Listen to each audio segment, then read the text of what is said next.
Oke, bismillahirrahmanirrahim. Assalamualaikum warahmatullahi wabarakatuh. Perkenalkan, nama saya Dean Alif Ramadan Al-Faridzi, mahasiswa Tazkiyah. NIM saya adalah 2310308011. Oke, kali ini saya akan menjelaskan secara sederhana neraca keuangan, mulai dari pengertiannya, jenis neracanya, komponen-komponen yang ada terdapat pada neraca, dan juga contoh sederhananya. Oke, baik, langsung saja. Apa itu pengertian dari neraca? Oke, pengertian dari neraca adalah neraca itu laporan keuangan yang kuat yang memiliki gambaran akurat tentang status keuangan perusahaan pada waktu tertentu. Neraca juga memberikan ringkasan mendalam tentang aset, kewajiban, ekuitas perusahaan, dan elemen utama keseharian atau kesehatan keuangan perusahaan. Atau juga kita bisa melihat neraca adalah bagian dari laporan keuangan perusahaan yang berisi mengenai posisi aset ataupun harga, kekayaan yang dimiliki oleh perusahaan, posisi hutang, dan modal pemegang saham pada periode waktu tertentu.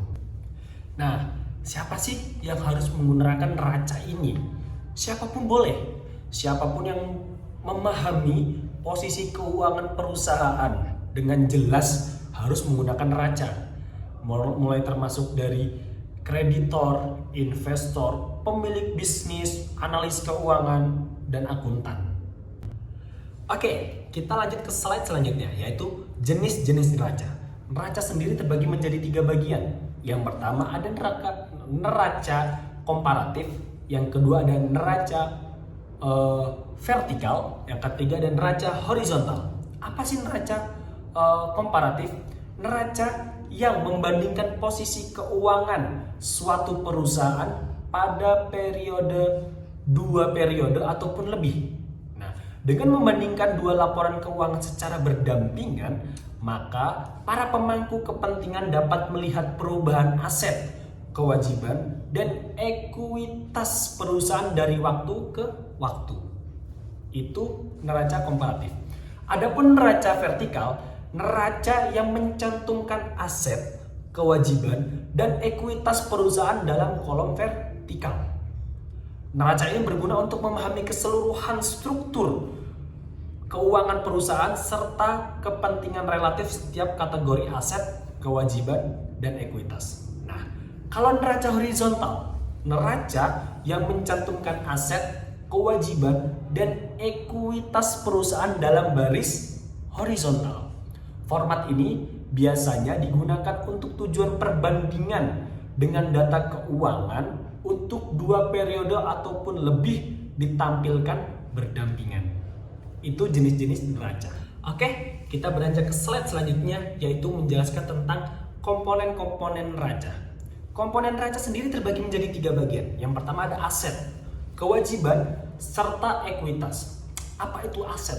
Aset adalah sumber daya yang dimiliki atau dikendalikan oleh individu, perusahaan, ataupun organisasi yang memiliki nilai ekonomi dan diharapkan memberi manfaat di masa mendatang. Sedangkan aset sendiri menjadi 2 bagian, lancar dan tidak lancar. Lancar sendiri diharapkan dapat dikonversi menjadi uang tunai dalam waktu kurun 1 tahun. Tidak lancar diharapkan memberikan manfaat ekonomi lebih dari 1 tahun. Oke, apa itu kewajiban? Sebentar. Kewajiban adalah apa yang menjadi tanggungan suatu perusahaan kepada pihak lain dan merupakan kewajiban serta utang yang harus dibayar di masa mendatang. Kewajiban juga sendiri menjadi 2 bagian. Yang pertama, kewajiban lancar. Yang kedua, kewajiban jangka panjang. Apa sih kewajiban lancar? Kewajiban ini jatuh tempo dalam waktu 1 tahun atau sebelum siklus operasi perusahaan, yang mana lebih akhir. Kewajiban ini biasanya merupakan kewajiban jangka pendek yang harus dilunasi dengan cepat dan dapat mencakup hal-hal seperti utang usaha, gaji, upah yang harus dibayarkan, pajak, dan pinjaman jangka pendek. Nah, sedangkan kewajiban jangka panjang, kewajiban yang jatuh tempo lebih dari 1 tahun ke depan, kewajiban ini biasanya lebih besar dan memerlukan waktu lebih lama untuk dilunasi. serta dapat mencakup hal-hal seperti pinjaman jangka panjang, obligasi yang harus dibayar, dan kewajiban sewa. Nah, serta apa sih ekuitas? Definisi ekuitas adalah bagian dari nilai perusahaan yang dimiliki oleh pemegang sahamnya dan mencerminkan nilai aset perusahaan yang tidak tunduk pada kewajiban atau kewajiban terhadap pihak lain. Jenis ekuitas terbagi menjadi dua juga. Yang pertama ada saham biasa, yang kedua ada laba ditahan. Yang saham biasa adalah merupakan investasi awal yang dilakukan oleh pemegang saham sebagai ganti kepemilikan di perusahaan. Laba ditahan sendiri adalah laba yang bagian dari laba perusahaan yang belum dibayarkan sebagai dividen tetapi telah diinvestasikan kembali dalam bisnis atau disimpan sebagai cadangan dari perusahaan tersebut. Oke, teman-teman, kita udah sampai slide terakhir, yaitu contoh dari neraca sederhana yang saya pelajarin sendiri. Semoga teman-teman paham. Nah, di samping saya sini ada contoh neraca sederhana, yaitu adalah ada aset dan kewajiban ekuitas.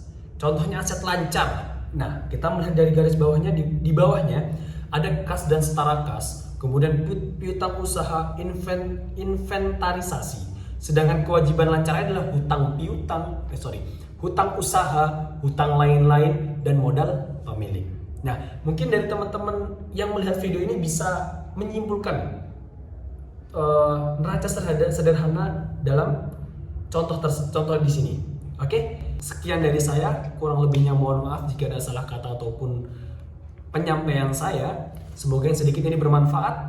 Saya Dian Alif Ramadan Al-Farizi, pamit undur diri. Sekian, assalamualaikum warahmatullahi wabarakatuh.